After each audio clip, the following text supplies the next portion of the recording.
Hello, hello, and welcome to the latest Fine Gardening webinar. Today, we are going to be talking about the Netherlands Garden Tour that is coming up in September, hosted by Fine Gardening and my co-hosts that are over here. Welcome to everyone who's tuning in. We've got everyone just kind of shuffling in from all different time zones right now, but if you guys can hear me and hear me well, can you give me a thumbs up in the chat? We want to make sure that you can hear us before we get going, really.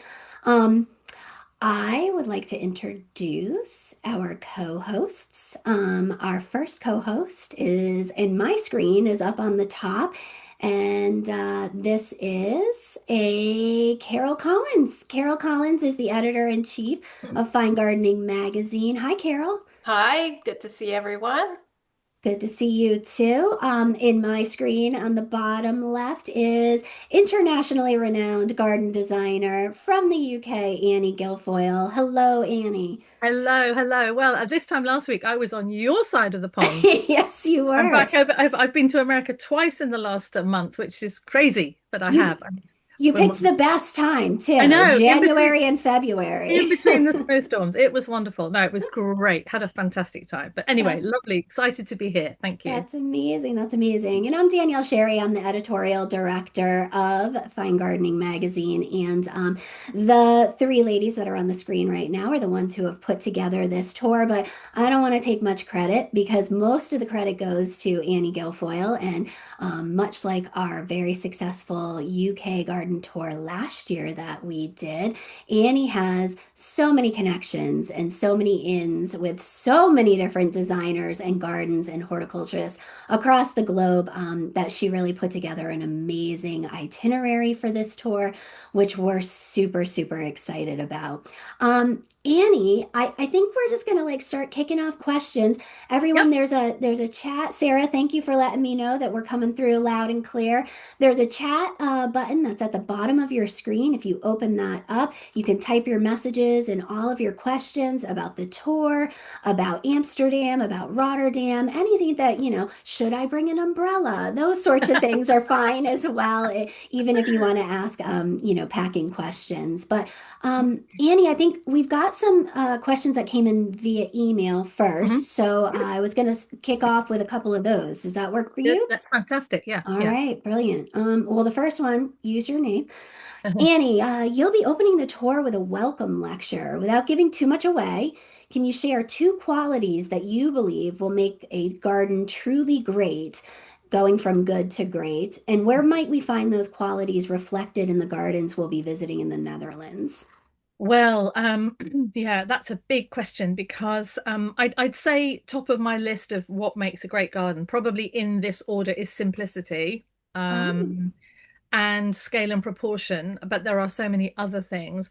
And simplicity, because people might be thinking, yes, but the planting is so complex and so interesting. And so, but simplicity in the bones of the garden. And I'd probably say if we use Caroline Bachmann's design, mm, because we're spending a day with her, um, you know, if you pare back the planting and you look at the design of the garden, it's a very simple layout. Almost seems okay. like too simple. How can it have enough interest? And then you put the layer of planting on top, which is quite complex.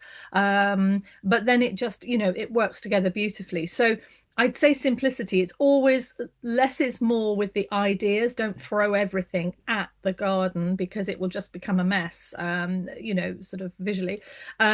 Scale and proportion is a little bit harder to kind of get your head around a little bit because you're thinking about how wide should paths be, how big should sitting areas be, how tall should that tree be that I want to put in the corner, all of that sort of thing. Now, the thing about Holland is it's very flat. I know that's stating the obvious, and so and it's a sort of interesting place to design gardens because you have a huge sky. I mean, that sounds weird, but you have this big Hmm. sky. You don't have, I mean, obviously in the urban gardens you're built up with buildings, but with the big rural gardens and in rural situation, it's very different to the UK. In the UK, you have hills and you have, so I think, that wonderful big sky is interesting because the scale and proportion of the gardens and your design is influenced by that. It's kind of hard to explain in words, but it's easier to see when you're there. It's an interesting thing. But simplicity has to be number one. Definitely number one. Yeah. I love that. And I think that we see that a little bit too in Tom DeWitt's a garden that we're going to go Yes, visit, or in yes, his yes, new garden, because he yes. is literally in the middle of a field. And Absolutely, in absolutely. I know he started with a blank canvas and he is in the middle of the field and the horizon is a long way away. And of course his planting is very, very complex. It's beautiful. But yeah, as you can see in the image here, you can see the distant trees. But you've got this big sky, which is wonderful. So the light is different. You're not hampered by buildings and so on. So very, very exciting. And this garden is very new. It's only about two and a half, say 3 years in the making already, which is still very new. And it's very exciting because Tom is such a such a brilliant designer. He works with Piet Oudolf. He's kind of Pete's right hand guy. And so, yes, you can see the influence, but Tom is his own designer. He's definitely his own guy, and knows his plants. Very confident, lovely man. Oh my goodness, he's such a nice man. I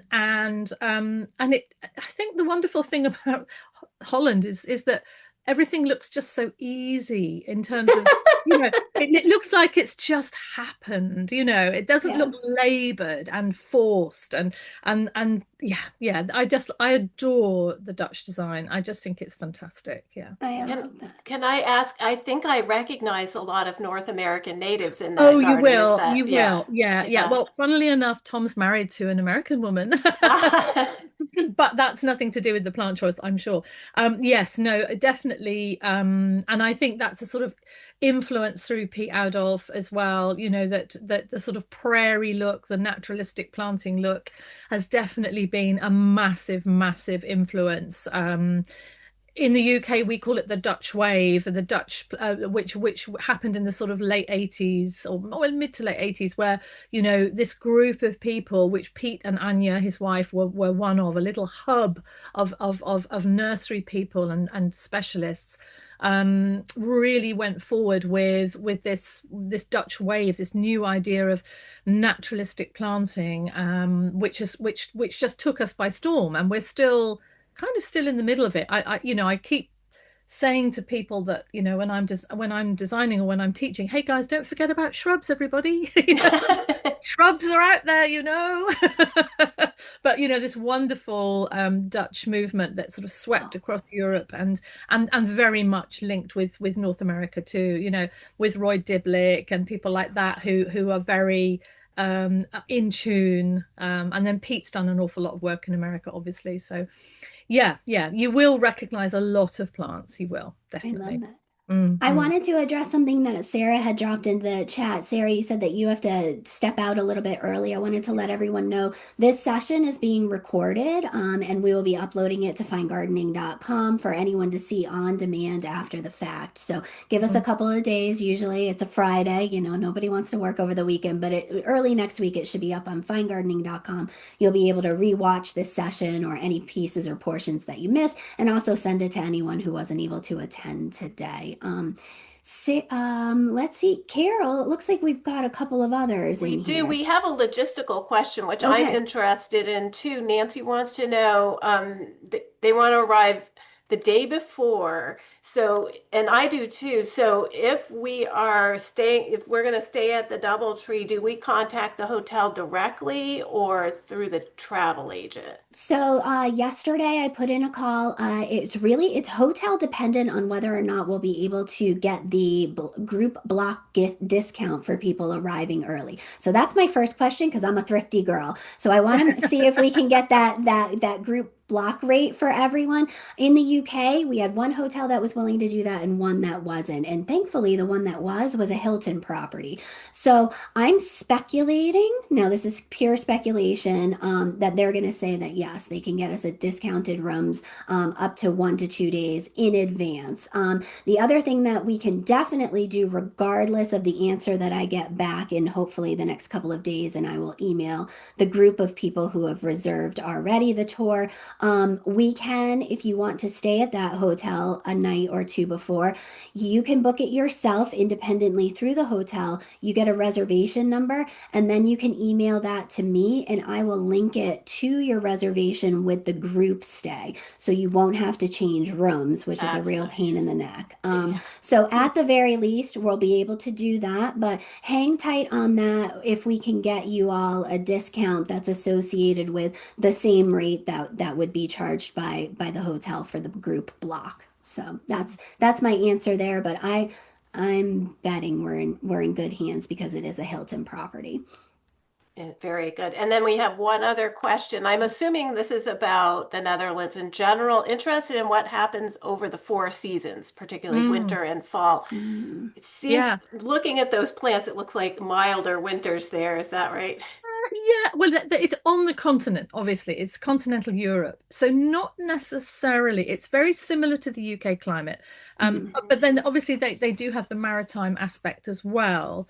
And the further you go into the Netherlands, the further, obviously, the more continental it is. So you don't get as much rainfall necessarily. So what Piet Oudolf, what he will sort of talk about in his planting and his choice of plants is how they stand in the winter with the frost, etc., etc., and how they the perennials will stand and look wonderful. Now that works if you're in a kind of continental climate. If you're in a very coastal, windy and wet climate, sometimes that won't be like the west of England. That's not so great because it's just very wet and not very cold and frosty. Mm. I mean, the Netherlands is very similar to here, but I think they benefit from the continental, i.e., warmer in the summer and maybe a bit colder and frostier in the winter, and less of the sort of maritime climate. But then there is an awful lot of coastline, obviously, so I'm speculating a little bit. However, I think they are big on their bulbs. So winter, spring, bulbs, and we're going to be seeing Jacqueline van der Kloot, and she is very, very big on bulbs. And so the succession planting, I think, it's not just about summer and autumn. I think they very much think about the structural planting, hedges and topiary in a way, but I think more about hedges, clipped hedges, and very sort of thinking about what will the winter scene be like. I think they do Mm. really think that through. So yeah, That it's probably helps with interesting. the proportion of that big Yeah, sky it does. country as Yeah, well it and kind of certainly breaks that does. up. Yeah, and I think because we're seeing quite a range of gardens across the whole of the Netherlands, from east to west, we will see a difference in that in terms of the style of garden, but also the planting chosen, I'm sure. Yeah.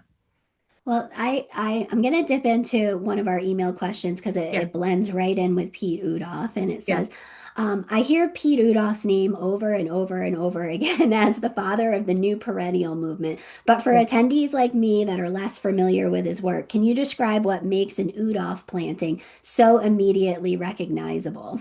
Mm. Okay, well, yes, and he is kind of the father, but they were a little group of people. That Dutch new wave started. There were a few of them, quite well-known names, nursery people, plants people, mainly, rather than designers, actually, that kind of were sort of championing this new style of planting. So, as much as we love Pete, we can't give him all the credit, but he's amazing. He's still out there in his early 80s and he's working internationally.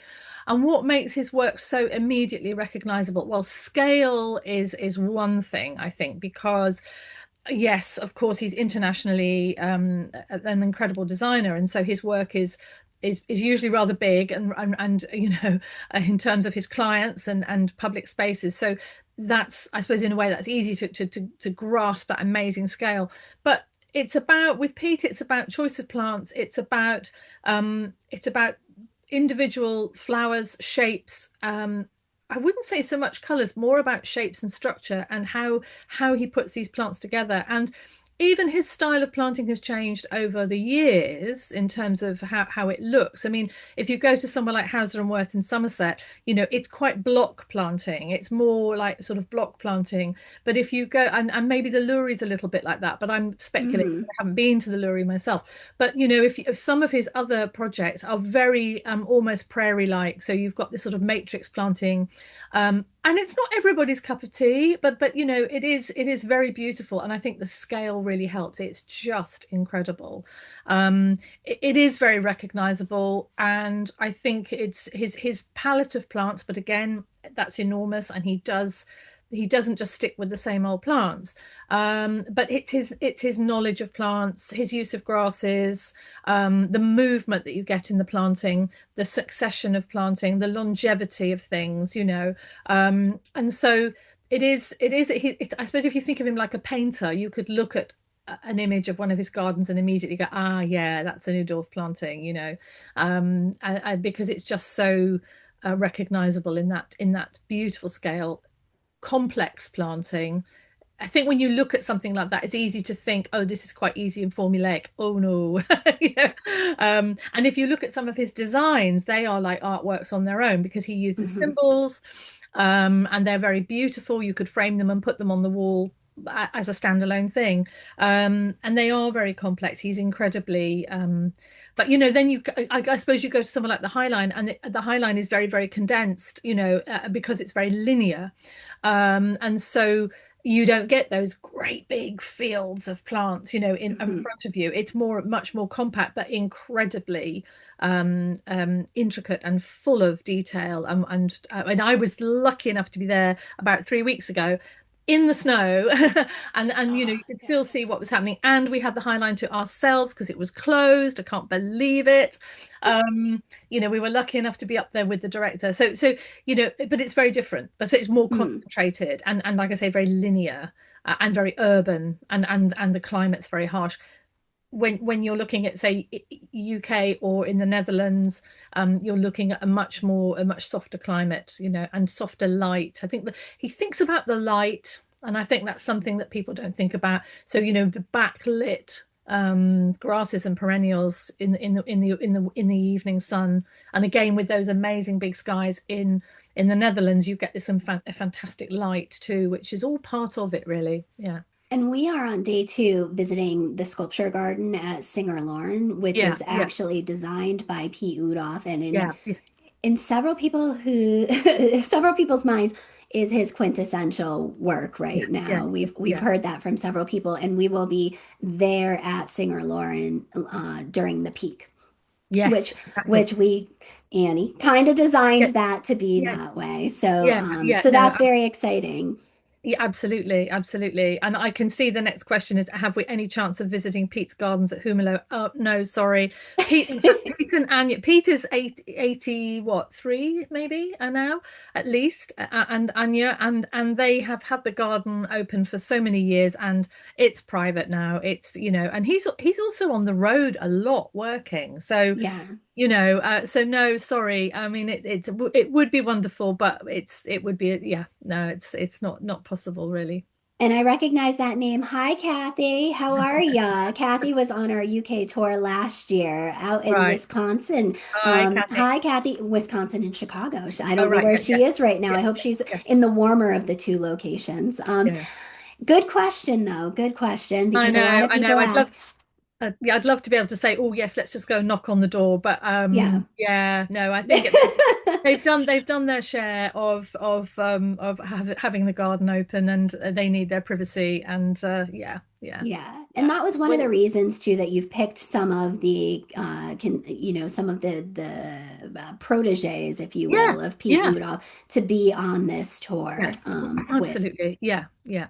Very exciting. Okay, I have a question that came in, and okay, I'll put myself here because I attended a lecture that you gave Annie at Chanticleer a few years ago, and up until that point, I had never heard the name Mine Rouse before, and I felt terribly embarrassed that I did not know this name. But this came in via email, so I think that this is a good one to ask you. Mien Rouse was a groundbreaking mid 20th century female landscape architect who I've never heard of before. How Mm. would you describe her legacy to those who may not know her name? I'm doing as much research as possible before we get to her gardens. Yeah, well, I mean, there isn't time enough. We could do a whole webinar on Mien Raz. She was a most incredible woman, and there is a brilliant book actually in English by a woman called Julia Crawford who has written about her biography. Because there's lots of books in Dutch, but this is a book in English. Mien Raz. What can I say? That we're going to her garden. What I will say is that, you have to keep reminding yourself that parts of this garden are 100 years old and you just won't believe it, like this image here. And you might think, oh, yeah, well, so what? This is decking. No, no, no, it's not decking. It's a recycled material that she was using, back 50, 60 years ago. Before we even knew what the word recycling meant, so Mien Rouse was so many things. She was an architect, a landscape architect. She worked with the artists in the De Stijl movement. Her father had was the owner of the nursery, the Moorheim nursery. So you will have heard Moorheim Beauty, Helene Moorheim Beauty. So you'll be familiar with that. There is so much to say about her. She was groundbreaking. Her designs are as fresh today as they were the day she drew them. Again, it's that wonderful simplicity. She could understand space like nobody I know.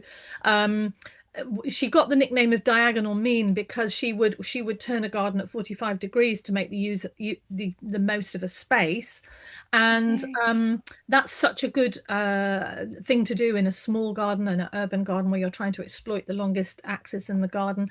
Absolutely amazing. Her plants. So this was her home. This was her home garden. It was her sort of, I suppose, experimental ground.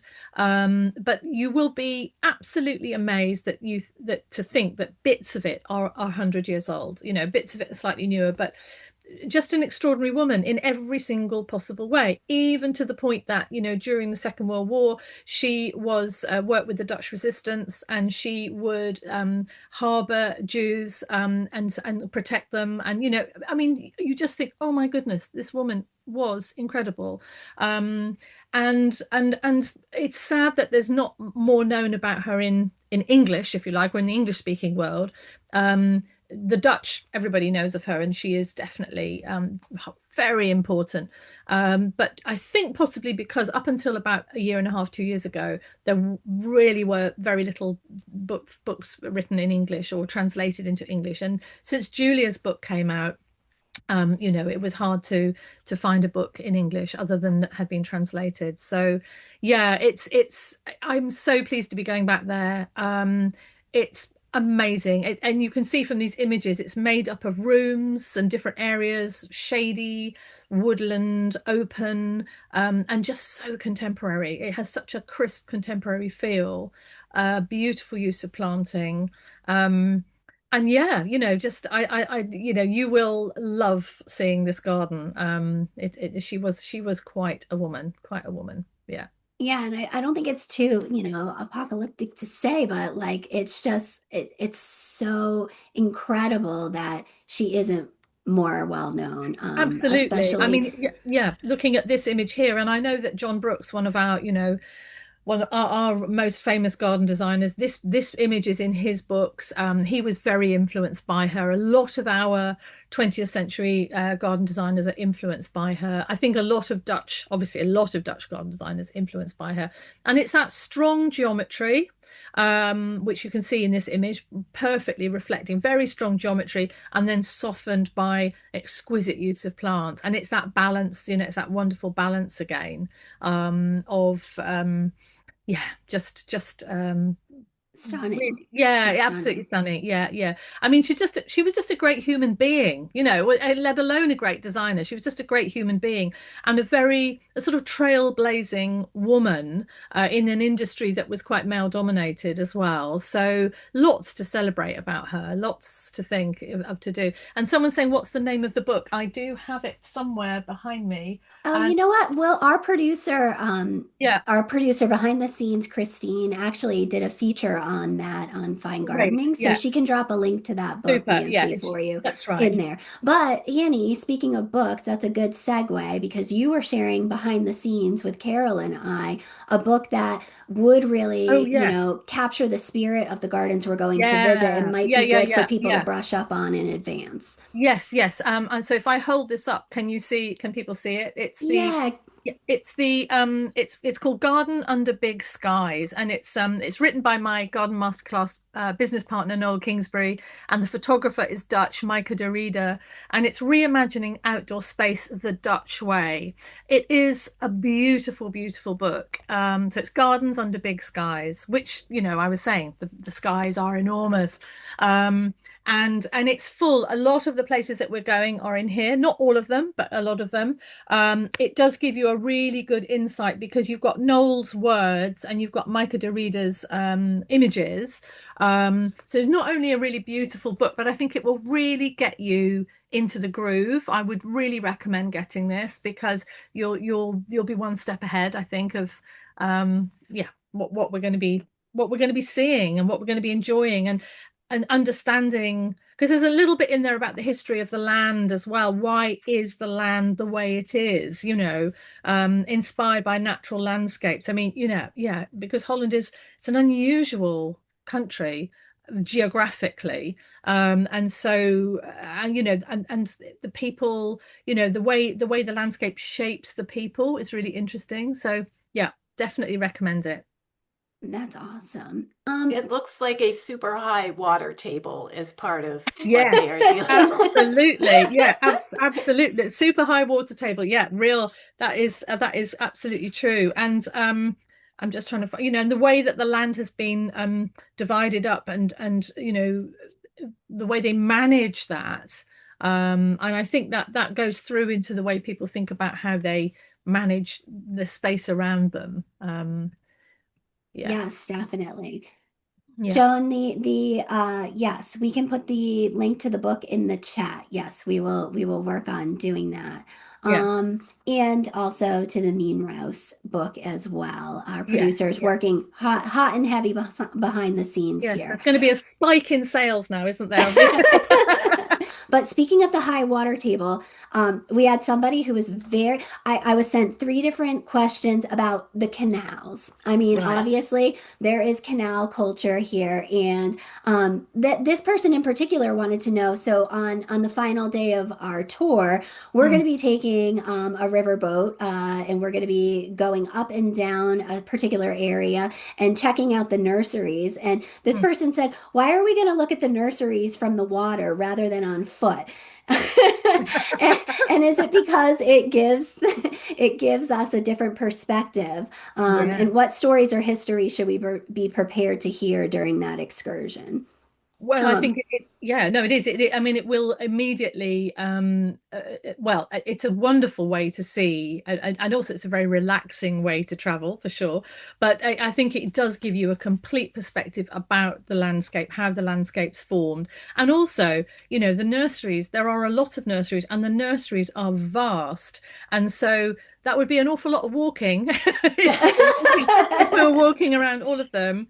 And the Rinbeck nursery, Arno, they are the nicest people. Arno is just absolutely, they're such lovely, lovely people. I'm really looking forward to that. I think it will be a fantastic way to wrap up the tour. So yeah, no, I think it'll be, and I've not done that canal boat, looking at it from that perspective. So I think, you can kind of sit back and enjoy a lot in a short space of time rather than see one little bit in detail, which I think by that time in the tour, I think you'll be quite ready to just sit back and enjoy it coming past you on the water. That's Yeah, amazing. yeah. Yeah, Can and I Can Go I ahead, ask a Carol. question about shopping opportunities? Is it possible to buy like bulbs, for example, and have them shipped home? I Or are think there, I think it should be. I mean, we in the UK, I would immediately say, oh no, because we have this ridiculous situation in the UK post Brexit where um we can't just carry stuff home for sure, right? well, legally.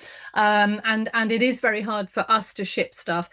This might be completely different from a US perspective, but I would have thought bulbs potentially would be easy enough. And even even if you can't ship them back, you'll come back with a list of things that you want to Yes, find, and yes. then you can, and I'm sure someone like Arno, for example, will know, okay, if you're in the US, I imagine you'll get these from X, Y, and Z, so Mm, yes, yeah. Yes, so better to write your list rather than Yeah, buy yeah. the actual bulbs there. That makes I sense. think so. I think so. Yes. And I mean, I think because a lot of the people that we're going to be talking to, they've worked in the States, they're familiar with the States. Definitely Tom DeWitter does, he's backwards and forwards on with Pete's projects a lot. So those kind of practical questions I think will be really useful. He'll be very good. Jacqueline van der Kloot has done a lot of work in the States, and she might be able to say, oh, we get our bulbs from so and so, so yeah, I think that will be easy enough to discover when we're there. Yeah. lovely. Excellent. And just to back up back to our boat tour, in case you guys missed the thread from one to the other, Arno owns a beautiful garden, a beautiful nursery. We're visiting his garden. We're visiting his nursery, he and his wife's nursery. They are hosting us for the day. Then we're going on to their private boat and private dock, and they're the ones that are taking us up and down I on mean, the canal. I can't believe that we're doing that. I can't either. I'm almost sliding off my chair now, thinking, oh, I mean, well, they're both lovely, but I know Arno much better because I meet him a lot at events and Chelsea Flower Show, and he is the nicest, loveliest, tallest man, and just delightful. His English is perfect because I see there's a question there. Is it going to be in English? Oh, yes, it is because I can't speak Dutch. And in Holland, embarrassingly, like most of Europe, English is spoken. A lot of UK people go and work and study in Holland, and English is the language. It's embarrassing for us to say, but it is. So there won't be a language problem wherever you are, even if you're in a shop or a cafe. Don't worry about it. Everybody speaks English perfectly. And I will say we're poised in this unique position because the tour operator that we have actually partnered for years and years is based in the Netherlands. So we will have a co-tour guide with us. His name is Hans. He is a native Dutchman and he speaks fluent English. So we will have an on-tap interpreter with us the entire time as well. And Yeah. Hans is delightful and so energetic. I will just Yes. warn everybody. Very energetic fellow. So, yeah, we're getting the best of both worlds here, which is going to be really Yeah, yeah. interesting. Bring your running shoes. That's what I say. Leave your high-heeled Pradas at home, but bring your running shoes. There you go. There you go. I just wanted to draw everyone's attention if you were looking for either the Mien Rouse book, the link is now in the chat, and then also the book that on the Dutch Wave that Noel Kingsbury co-authored. That Mm. link is now in the chat as well. So those two books are in there. I was just wondering, what is the difference between Amsterdam and Rotterdam? We're going to be located at both spots. Is it distinctively different between those two cities? Well, I've never been to Rotterdam, Oh, okay. but Amsterdam, I have a few times, and I mean, I suppose I liken it to kind of a Northern European Venice, really. I mean, it's Mm, just enchanting. The canals are beautiful when it's lit at night. It's absolutely enchanting. I think Rotterdam, for me, I think is my perception of it is it's more not industrial, but it is more sort of working center, whereas Amsterdam is very much about art and culture and all of the things that go with it. But I think really Amsterdam I don't know, it's difficult to say because I think if you know people who live there obviously have their preferences, but Amsterdam is so enchanting. It really is. Yeah, and in That's the great. in the evenings when they light up all the bridges and everything, it's just magical. Yeah, it's just magical. We got some feedback too from our tour last year. And of course, every year we're doing a tour. We're just, taking feedback and figuring out, how we can tweak and such. And so we did build in, we exhausted everybody last year, Annie. We exhausted them. So this year Yeah. we have built in some more free time for everyone to be able to explore these places, knowing that there is so much beauty to be had. And I know Kathy was asking about Piet Oudolf in particular. We're not going to be at Yeah. his garden, but in the areas that we are visiting and where we are basing, both in Amsterdam and Rotterdam, there are many Piet Oudolf gardens that can be Mm. visited as well outside of what we've got on the tour agenda. Yeah, Yeah, yeah, and yes, exactly. And I mean, obviously, you've got things like the Rijksmuseum in Amsterdam, which I definitely want to. Yeah, because I can see that Kathy said, "Will there be enough time to visit?" Yeah, absolutely. I would also suggest booking for the Rijksmuseum because it's a huge museum. I don't think it's something you can do in an entire day. But I would say it, if you're in Amsterdam, it's unmissable. But I would ahead of time book yourself a slot when you've worked out your timetable and where the free time is. I mean, I don't know what time it closes in the evenings, for example, but I would say book ahead for that, mhm, especially the Rijksmuseum, because otherwise it would be a shame to be there and be disappointed. yeah. And also, I think you have to manage your expectations in as much as if you've got 3 or 4 hours spare, what can you do in that time? Because I think it's so huge and there's so much to see. You almost need to think, right, well, I'm going to go, and this is my top 10 things that I want to see in the museum. So, because that's definitely what I'm going to be doing. Yeah, we were having side chats behind the scenes, and Yeah, Carol was an art major, so Carol yeah, is her eyes just lit up, and she has an Yeah, extensive list of things that she wants to be I doing yeah, on the free do. I yeah. time. keep a little book. Oh, wonderful. Yeah. Yeah. Oh, great, great. Yeah, no, and Um, art and landscape go so beautifully together as well. I mean, I see them as being almost inseparable. To be able to appreciate art and landscapes and gardens, it's all in one great big subject, really. So, yeah, how exciting. that is. Okay, so we've got a lot of folks just looking on it's kind of confusing, but the chat on the side has a sliding up and down. Yeah. So if you're looking for the books, they might have risen to the top a bit more, but the links are there if you're able to scroll up and down in the chat to see that they are Mhm. there. Um, well, speaking of Rotterdam, I would like you, in your Annie way, to describe what we're going to see. I'm doing the best I can with these Dutch names, but I'm Yeah. probably doing a butchering job on them. But Well, I'm not but much better. Yeah, go on. but we're gonna go to RM and we're gonna see Arjun Bokel, who developed this project called the Super Bloom. And Yeah.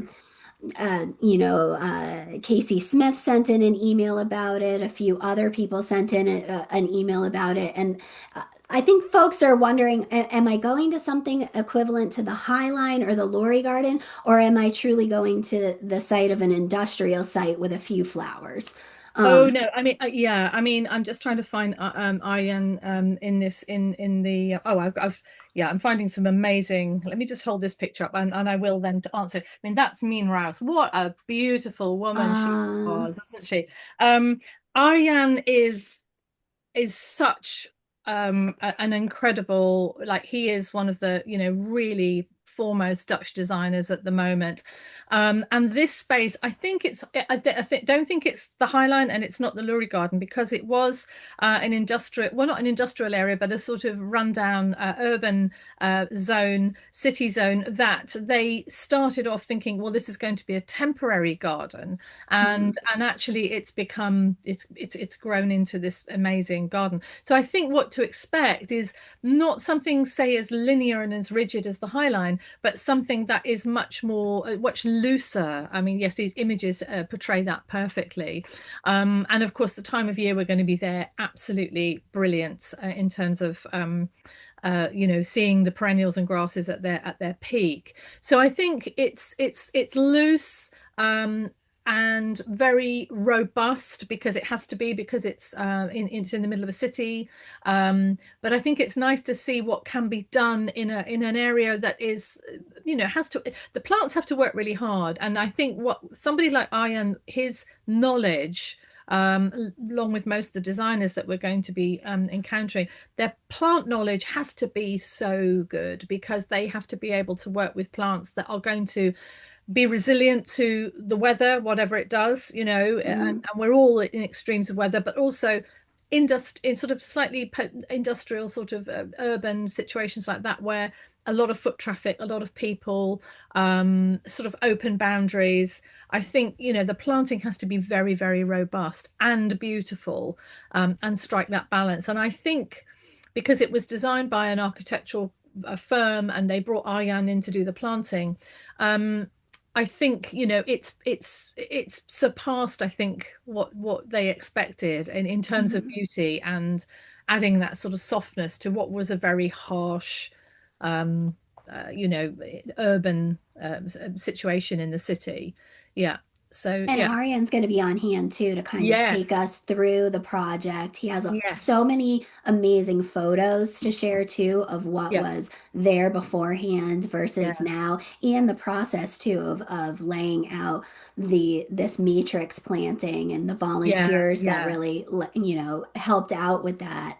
Yeah. I Yeah. just keep thinking, if a plant can grow there, it can grow anywhere. Yeah, absolutely. And also, I think the other thing for people to have in mind, if they've never been to the Netherlands, is how small the country is. Now, I should have done some homework to see. I'm sure there's a state in America that's the size of the Netherlands, So it's probably, I don't know, it's probably the size of Connecticut or something, or maybe even smaller. I mean, Yeah. it's about 2 hours and a bit to drive from one side of the Netherlands to the coast. So if you were coming over the German border and you put your foot down, you'd be 2 hours, you'd be hitting the coast. So it is tiny. Oh yeah, this is the starting point for Arjan's super bloom, which yeah, Yeah. it looks The really, yeah, it looks really yeah, he's it looks exciting, and you can see the pathways going through it. It's a very informal, just fantastic. But what I was leading up to is, it's a small country, but it is packed with nurseries, growers, plant specialists, Mhm. exciting gardens, very intense in a small area. So what that does, it makes, I think, traveling there on a tour like this so wonderful, because it's not like you're driving from Texas to Louisiana or somewhere. It's like, you've got everything in a relatively small area, and from their point of view, they have the history of their plant growing production nurseries, with their wonderful architecture, and people like Mien Ruys, who kind of set the scene, if you like. But they're really lucky in as much as they've got this access to the most wonderful plants and nurseries, both big trade nurseries and Mhm. small specialist nurseries. There are some really nice specialist nurseries. They're completely plant mad. I mean, they just, it's wonderful. It's wonderful. Um, and very lucky. I mean, the UK is not that big, but it takes a lot longer to get from one end to the other. Whereas, I think we have an advantage of being able to see a lot, in a relatively short space of time, but we'll be able to see the length and the breadth of the country, really. And everything from Mien Ruys' 100-year-old garden to, Arjan's garden, which is quite radical in a way, Mhm. um, in terms of looking at the two, and the two extremes. But yeah, I'm so excited about it. I really am. It's going to be I think, amazing. and you were discussing transportation. Here's another lesson that we learned last year. Well, where we were going last year, Annie, I will say you took us down some goat paths, Yeah, cow paths. So we had to be in separate, smaller vehicles. And this year we have the Dutch have wider roads that we are able to take advantage of. So we will all be on one bigger coach, which will be yeah, really nice because I know it was hard when you were giving, your dissertations about what we can expect and what we're going to see. One coach versus the other was getting a different experience. So we'll all right. be together, not on giant coaches, but we'll all be together on a slightly larger coach, Oh, which and, will be and great. it's wonderful. It's wonderful. Some people have done the homework for me. Yeah, yeah, bigger. Yes, I was going to Bigger mention in than the it's a bit chat. bigger. bit bigger than Maryland, and it's about the size of West Virginia. That's great because it has Like to it. be, it's not huge. Lovely. That's great. But I think Absolutely. it's quite nice before you go to have that in your mind, Oh, really. there we go. Look, our Oh, producer's on it now. oh She is my on goodness. The size it. of the Netherlands compared. Yeah, look at Thank you, that. Yeah, Christine. That's yeah, yeah, perfect. yeah, yeah. That's wonderful. Perfect, perfect. That is how clever. Well done. Well done. Hooray, hooray. All right, Yeah, I'm going back through. Don't yeah. forget, pop any questions that you want to. We're kind of getting close to landing the plane here, but we've got about 10 more minutes or so before Annie has to do some other thing. Teach at Great Dixter, fly to Italy, Lithuania recently. I mean, to be Annie Guilfoyle sounds exhausting but fun. Well, before you start, when I was in Seattle, this is a little bit embarrassing. When I was in Seattle at the symposium last Saturday, Mhm, we had the panel discussion at the end. It was me, Dan Hinckley, Lisa Roper from Chanticleer, mhm. and lovely Richie Stephan up there on the stage. And the first hand that went up. Listen, I'm sitting next to Dan Hinckley, for God's sake, right? So the first hand goes up and someone says, "Can I ask Annie a question?" I'm thinking, this is Dan Hinckley. Why don't you ask him a question? Anyway, and this woman said, "Annie, how do you do what you do?" And I hope I wasn't too flippant because I can come across as being flippant. That's what I did. First of all, I said, "Well, I have a clone," and then I said, "Well, I just do it. I just do it." But I just felt a little bit like you've got Dan Hinckley here. Ask him questions about plants, not about what I do. In terms of I'm all over the place all the time. I love it. I love it. Yeah, I'm yeah. sure that got Anyway, a chuckle from everybody, it though. I'm did, sure. it did. Yeah, but it's just so funny that, I do sometimes think, yeah, I suppose it does look a bit crazy. I mean, going to America twice in the last month, it was mad, but wonderful. And I wouldn't Yes. have had it any other way. So yeah. Yeah, Um, absolutely. Oh, what yeah. is we've got something in the chat here, We want to Carol. know what the weather is Weather. like in Yeah, yeah. September and Well, I packing mean, questions, which are on the I top of my know, I mind know. too. Well, that's all, the weather. Gosh, it's full of extremes. I mean, we've had 50 days of rain here and it's now sunny. But normally in September in Europe, the weather should be nice and sunny, but not too hot. Yeah, someone's saying 60s, low 70s, bring a rain jacket. Hmm. You've absolutely cornered it. Yeah, it's not going to be cold, cold.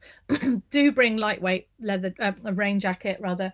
But it won't be cold, cold layers. I mean, yeah, yeah. I think it is tricky, but I think just bring layers. Don't bring to any huge, great big coats. You won't need huge coats. Just some layers and an outer waterproof. And really sensible shoes. Really sensible shoes because walking around gardens, bring running shoes or whatever you like to walk in. But yeah, yeah. So that's great. And there And is on the landing page for the trip, there is a packing list, which is wow. very helpful. And, Wow. advice in terms of like, don't bring your fancy dress up clothes, Yeah. because mostly we're going to be, casual, like sitting Yeah. in canal boats and whatnot. Yeah. Yeah. yes, Yeah. that was Carol's favorite when we were building out the website and for the landing page. That was Yes. Carol's favorite part of the website where we did the packing list. So if you go to the trip landing page, which actually, Christine, we should probably get the trip landing page up in the links if that's possible. Our producer Yeah. will There's drop no that. no commitment to go to that landing page. You can go and just look, but Yeah, just see the Yeah. packing Yeah. list. we There you Joan would go. like to Yeah. know, do we still have spots open? And the answer to that is yes, we do. Yes, we Yeah. do still Yeah. have spots open. We have been, well, my inbox has a couple of other reservations, but we still have spots open for the trip. And yeah, we are keeping the number small. Yeah. I will Yeah. say. Yeah. So we're Yeah. filling up quickly, but we do still have spots. So Yeah. we didn't do this all as a tease and then say, no, you can't come with us on Yes. this incredible trip. Oh my Exactly, goodness. exactly. And my memories from last spring when we had the Somerset and Devon trip. It was so nice. With such a lovely group, and we had a lot of fun, a lot of laughs, and lots of information. But it was a lovely mix of relaxing time, but also serious gardening, visiting, and yeah, a lovely mix of people from all over the States with, really good plant knowledge, a little bit of plant knowledge. Somebody brought their mum along. She just came along for the ride. She left converted, didn't she? She was like, Really. I just came along to be with my daughter and have a nice week with my daughter, and and she's now really into her garden. So that was lovely. Yeah, It absolutely was, it lovely. Yeah, was. And yeah. we get questions too about, age ranges. What kind of age range do we attract? And I will say, our past tour, we had from probably late 20s, early 30s, all the way up to an incredibly fit 80-year-old Yeah, couple yeah. that were just really wonderful and put me to shame by the eighth day. I was dragging and they were Yeah. rearing to And go. and So remember, there's not going to be any hills to climb. It's all flat. very true, very So that's true. a, that's a that's an advantage. It's all nice and flat. Annie, I feel like Yeah. this question that came in via email, I just keep Yeah. dipping back into the email Yeah, questions sure, here, sure. is right up your alley because you are a sketcher. So someone Oh. emailed in and said, September in the Netherlands sits right at the transition between late summer and early autumn. I'm assuming that's why you picked it. From Mhm. a designer's eye, is there anything you'd encourage attendees to photograph or sketch in particular while it's in front of them? Oh yeah, I mean Danielle knows me too well. I am big on sketching, and I'm at the other side of my studio at the moment. But even if I mean, the thing is with these phones is we click, click, click, and we don't really take it in because it goes into the phone, and we might look at it, we might scroll through at 3 in the morning when we can't sleep. But the best thing to do is get a little sketchbook, even if your sketchbook's only the size of the phone, and just draw and sketch things and record things. And the first thing people will say is, I can't draw. And that's, if you can write, you can draw, so that that's no excuse.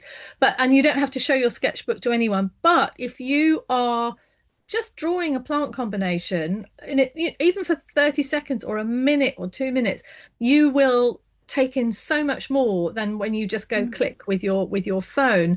So I am a great user of the sketchbook. And in fact, I'm doing a teaching day tomorrow at Westdean where it's just a couple of quick sessions where I'm encouraging people to sketch plants before they design. So they're using visual skills and observational skills to help them with design, and it's absolutely the best way. We can't really be great designers, or if we can't observe, we have to start with observation, and we have to that's the starting point. So bring along a tiny little sketchbook that fits in a pocket. It doesn't have to be a great big thing. Even a pen, because if you sketch with a pen, you're much bolder than if you sketch with a pencil. uh, yeah, you don't, because you think, oh, I can always rub this out. No, no, you don't have to rub it out. Just a pen and a little sketchbook. It can be a sketchbook come notebook. It can be somewhere where you jot plant names down, and then you do a little sketch of the plant. And the reason we've chosen this time of year, yes, about to do with the weather, to do with the fact that the grasses will be looking amazing, the light will be lower in the sky, the sun will be lower in the sky.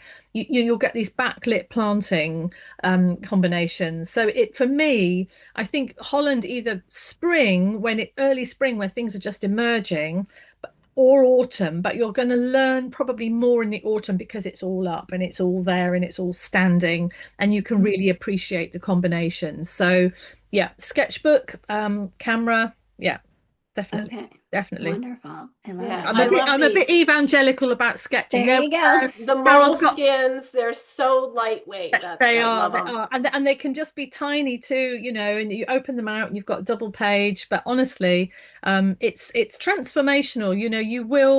You will take away more, I think, if you just draw something rather than click. Yeah, yeah, One of my art professors said that a sketchbook is not about knowing things, it's about learning things. yeah, yeah. It's like that it helps you learn.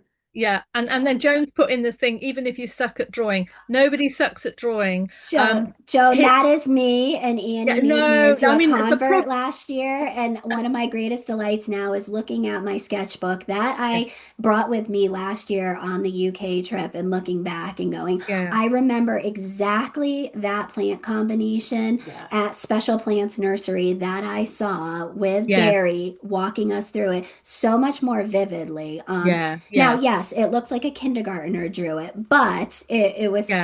it was still very, Well, very in much fact, memorable. I would set you a challenge as well to say, okay, if you're going to sketch, draw with your non-dominant hand, because that way, Yeah. Oh, Danielle's just fallen off her chair. Yeah. That's it. Yeah. I'm Yeah. out. Okay. Your non-dominant hand, because that way you let yourself off the hook. It's like, oh, well, it's going to be a bit odd looking. And actually, I do this when I'm teaching. I get students to sketch with their non-dominant hand and their dominant hand, and the sketches with the non-dominant hand are usually better because you go, well, I'm just going to do it, and you're allowing yourself to be a little bit wonky and the lines to be, and they are often the sketches with the most personality. So remember that when we're in September and you've got your sketchbooks out, have a little go at your non-dominant hand and see what you think. Yeah. I love that. I love that.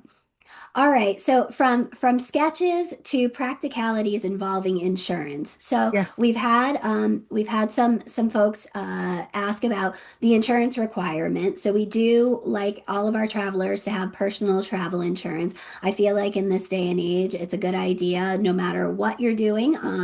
And folks asking about flight and tickets being insured under that policy. Now, here's the thing, what we require for the trip is for you just to show proof of having medical and evacuation, basically, is covers your trip from top to bottom. Your flights can be something that you add in to most insurance policies, like through World Nomads, Tin Cup, any of the recommended ones that we had actually provided some links on the landing site for the trip that you can experiment with. So you can add that on. The other thing is what I do, I don't add on my flight to my flight insurance or to my travel insurance. I become a loyalty member of the airline I'm flying because you become a loyalty member, most of the time, what's going to happen if you have to cancel the trip, they give you flight credits back. So if you're okay with that, I'm that's the way that I go about it. So if I'm flying British Airways, I'm now a loyalty member. It doesn't cost anything. If I had to cancel my trip last year, I would have just gotten my loyalty points or my airline flights in credits for the future. I've done the same thing with Alitalia. So that's my personal Oh, recommendation. that's a But great tip. That's a great so tip. so Yeah. it's just it's a personal preference, but several of the trip insurance options that are out there for individual travel insurance will allow you to put on the flights, but of course then it's just a higher premium cost. And we just do that to protect everybody. Mhm.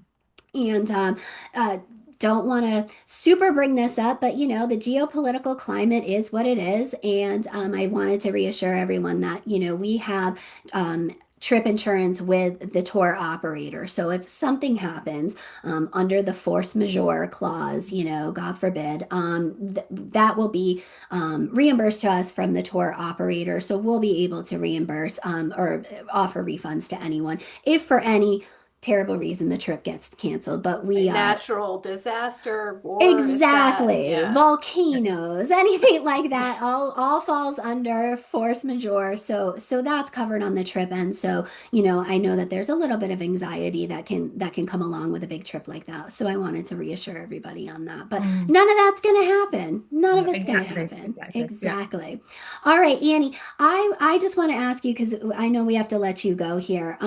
If you were to say one must do on this trip, Oh. what Oh. would you say that must do is? Oh, golly, must do. Well, can I have a gardening and a non-gardening answer to that? Yes. So the non-gardening would be go to the Rijksmuseum, but Okay. book your slot. Don't be in Amsterdam and miss that. Must do. That's really tricky. I'd bring an open mind. Bring a sketchbook. I think that those are definitely must do's. Um, yeah, I think just make sure you're booked on the trip is the must do. 2 pairs of But comfortable shoes in case one gets wet. yeah, yeah. I mean, I think, well, for someone who does travel a lot, actually, I mean, it really comfortable shoes, layers of clothing. I mean, that sounds boringly practical, but I just thought when I went to Seattle, I thought there's no point taking, and I just took layers, and it worked so well because one minute you're really warm, the next minute you're cold. Being dry and waterproof for me makes me a happy person, you Hmm. know. And so, yeah, Ditto. sensible shoes. And then just bringing an open mind and maybe just doing a little bit of reading up before you go about the different places, the different gardens, the different designers, so that you're sort of in the groove, and Hmm. ready to go. Yeah, yeah, it's a tricky one to say a must do, but I think I to think that be, covers it. I think yeah, that covers it. bring an open mind and yeah, just yeah, absolutely, just a good sharp pencil and a notebook to make lots of plant names, plant lists of all the different plants you're going to be seeing. I love that. Mm, Nancy mm. chimed in with a restaurant must do, but we're plants people, so I might just punt that to Hans when we get Yeah, there. yeah, Yeah, Being ask our na locals, I would say, Yeah, yeah. right? our native Dutchman, Hans, I think will have plenty of recommendations for that. And I've never had a bad meal in the Netherlands at all. I mean, yeah, definitely, yeah.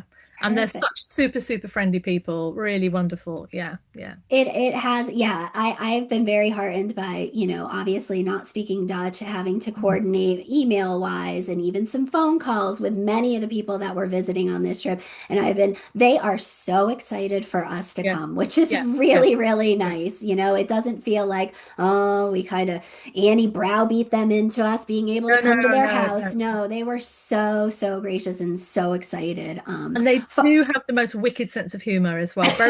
Very dry, very droll sense of humor. So I think maybe be prepared for that. Okay, we'll do. See, that's the must know. That's the It must is, know that's the must takeaway. know. No, they do, they have a wicked sense of humor. They're quite direct in terms of yeah, I mean they're known for being quite direct. I suppose I like the Danish are actually. I think that is a sort of Northern European thing, but the wickedest sense of humor, which is lovely. They're lovely people. Yeah. Super true.